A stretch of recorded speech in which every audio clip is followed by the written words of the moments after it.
I'm Andrew Nemr, and this is the note for August 26th, 2023. Hero's Journey. For as long as I can remember, I've had an interest in education. I think it began when I was thrust into a one-week tap dance intensive with Savion Glover. I was 10 years old. Savion did not teach the way I was used to, not even close. I had been taught in a traditional private sector dance school for 6 years prior.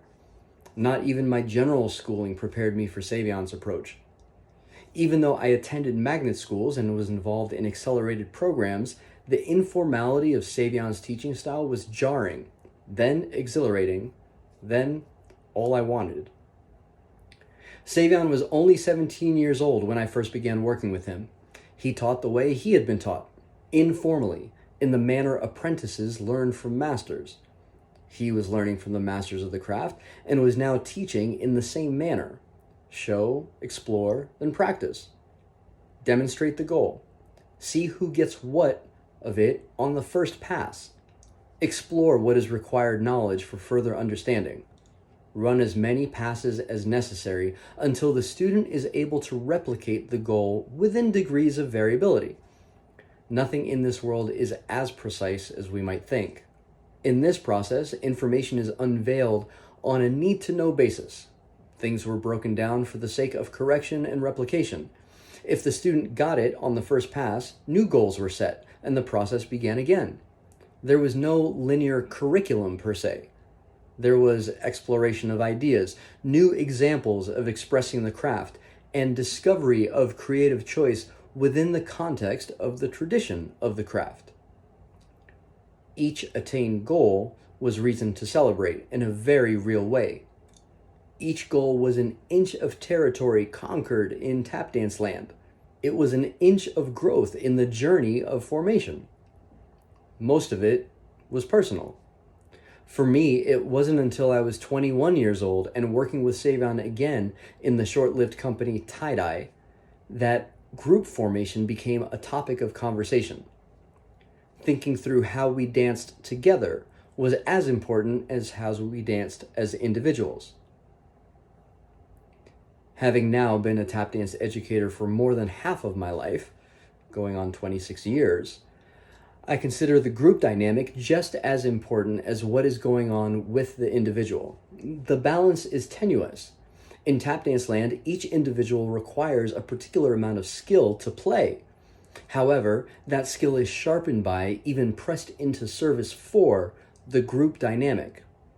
That is, the way the members of the group relate to each other as expressed in the dancing. Did you know that you can hear when members of a tap dance group don't care about each other? Did you know that apathy is as audible as assurance, care, anger, or joy? If the dancers are honest, their tone will express their heart. As much as technical skill can mask things, the connection between emotion and body is inescapable. Having this sensitivity, it isn't a wonder that I focused on group dynamics in most of my teaching. Focusing on group dynamics is like swimming upstream in a culture that is steeped in individualistic thinking. Even work happening at the cutting edge of education abdicates responsibility around group formation. Consider the example of Zach Lyne's new school, Wonder. Based largely on the Acton Academy model, the school uses the story structure of the hero's journey as a narrative for each individual student. Every student is the hero in their life's journey. In the context of school, this journey includes the challenges of learning skills, solving problems, and achieving particular goals.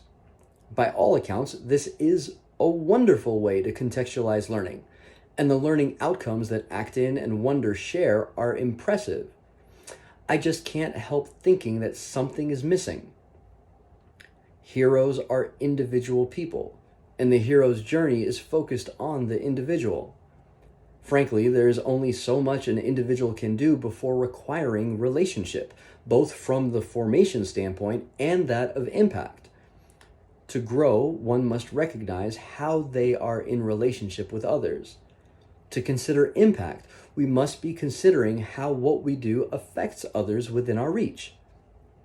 Even those ideas are focused on the self, which is not in itself a bad thing. It is just incomplete.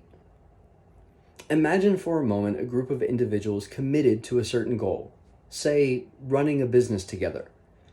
Consider the choices they make within their own lives on account of this goal.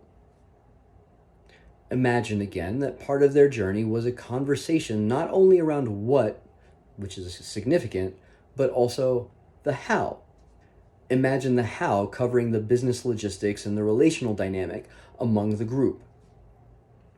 Imagine that the commitment to each other is what spilled over into the business, as opposed to the other way around. Imagine that the group's relational dynamic is what spilled over into the business-client relationships. There are important questions about what needs to happen for such a formative group to even begin to exist. There are important questions about what needs to happen when a group like this decides to form. There are so many questions. In a culture with momentum in the opposite direction of group formation, the first question might be, who might you bring with you? More on that in tomorrow's Asking the Question. I don't deny that each of us are all on our own hero's journey. We all have our own stuff. We have our dreams, our challenges, our successes and failures. Even those who seem larger than life are still human, though, just like us. The scale or image of what we see may be different, but not the reality of life. The hero's journey is a real thing and is one of the reasons it is such a pervasive part of the canon of, at least Western, literature. And still, I wonder what life might be like if my own individual journey was couched in a communal context. Not just for the sake of finding the guides, resources, or initial thrust for my journey, rather for the sake of imagining an entirely new kind of life. Allow me to offer a vision.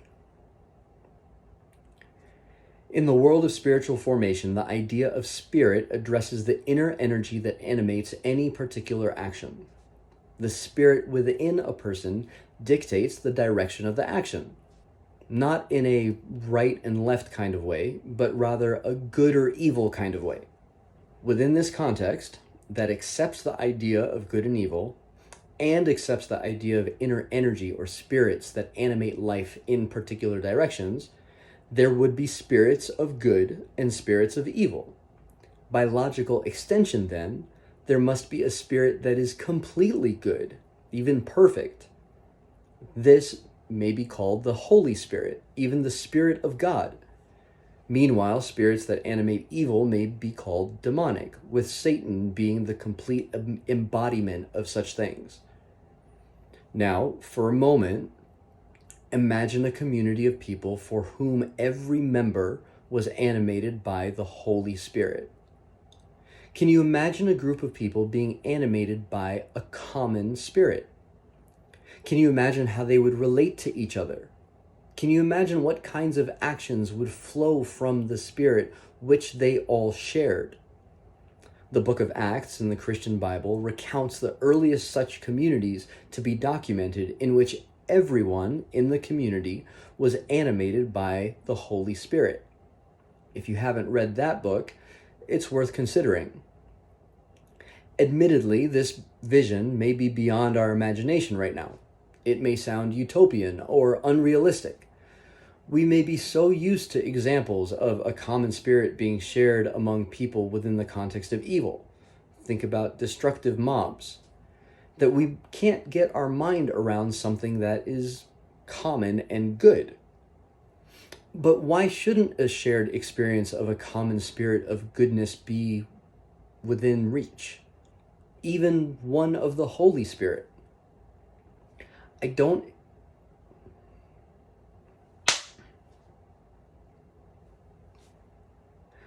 accept the idea that it simply isn't possible, or maybe for someone else, but not for me. No, this is for you. It is for us. It takes effort and is possible. Not just for one hero, but for entire groups of people contending for a way, energized by a particular spirit, working towards a vision like none other.